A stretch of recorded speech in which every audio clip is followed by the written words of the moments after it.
Hello friend, আজ আমি পাপড়ি চাটের পাপড়িটা তৈরি করা দেখাবো। যেমন তোমরা লুচির ময়দাটা মাখো, আমি সেরকমই মেখে নিয়েছি। মেখে নিয়ে আমি বেলেছি। বেলে আমি একটা গ্লাস নিয়ে এই সাইজে কেটেছি।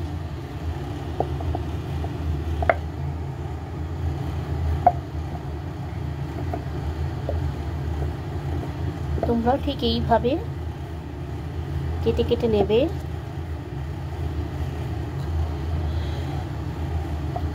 তারপরে এটাকে তুলে নেবে।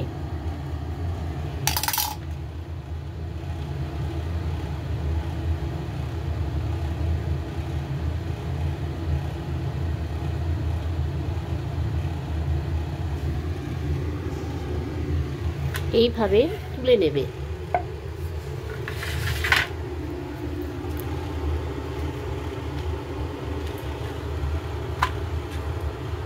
আমি আগে একটু কেটে রেখেছি, না হলে দেখানো যায় না। এবার তেল গরমে বসিয়েছি। বসিয়ে আমি এগুলো ভাজতে শুরু করলাম। এটাকে সিমে আছে ভাজতে হবে, একদম সিমে আছে ভাজতে হবে। আর মাঝখানে ফুটো ফুটো করে দিতে হবে, ওটা আমি করেছি।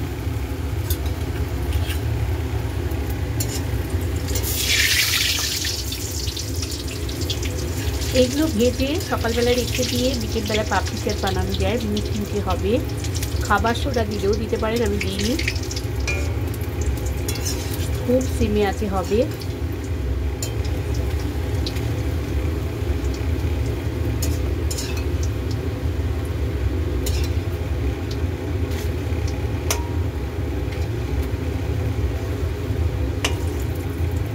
ভাজা একটু যেই হয়ে যাবে, সাইডে সাইডে রেখে দেবেন।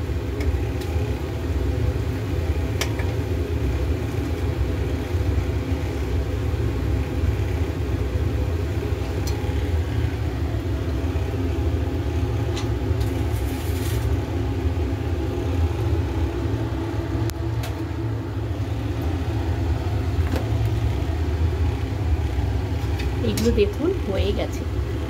এইগুলো আপনি যদি করে রেখে দিন তাহলে মুচমুচে হয়ে যাবে। খাবেন তো বিকেলে, কৌটায় ঠান্ডা হলে ভরে রাখতে পারেন।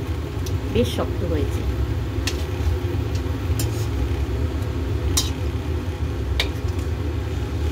আমি এইভাবে রেখে দিলাম, সিমে আছে। আমি আরো কটা দিয়ে দিলাম।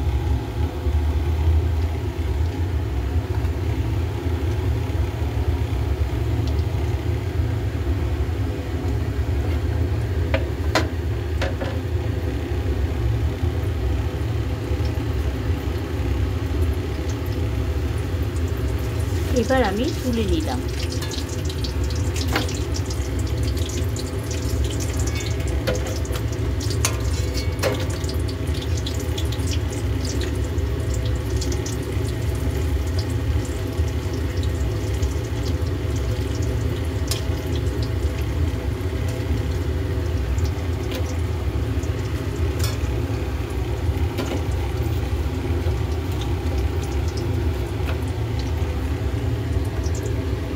হয়ে গেলে এগুলোকে অন্তত যদি বিকেলে করে খান তাহলে আধ ঘন্টা একটু ফ্যানের তলায় দেবেন, ভালো করে শুকিয়ে গেলে মুচমুচে হয়ে যাবে।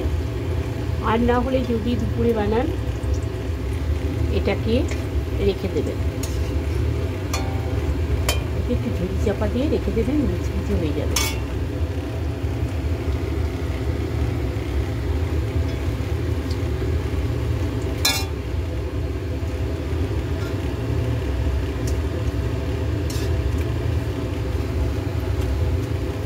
মাঝখানে ফুটো ফুটো করে দিয়েছি, ওই জন্য লুচির মতো ফোলেনি, না হলে লুচির মতো ফুলে যেত।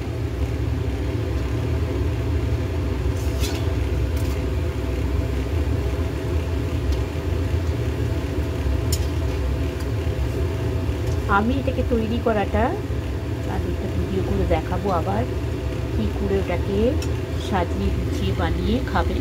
সেটাও একটা ভিডিও করে আপনাদের দেখাবো।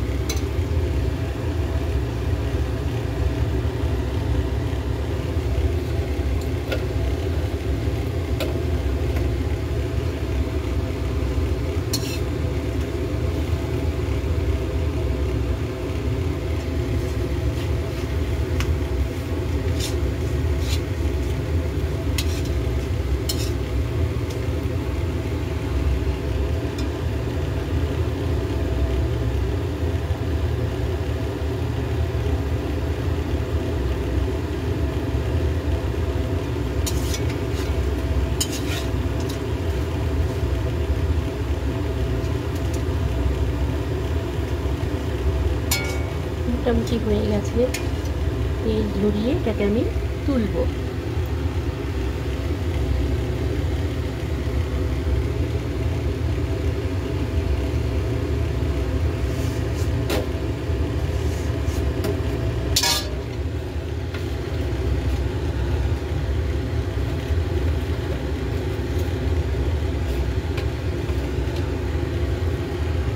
এই যে বানানো হয়েছে, এটাকে আমি ঘন্টাখানেক রেখে দিলে মুচমুচে হয়ে যাবে। যদি বিকেলে খান তো দুপুরে বানিয়ে রাখবেন বা 1 ঘন্টা আগে বানাবেন। Okay bye. এভাবে বানিয়ে খাবেন।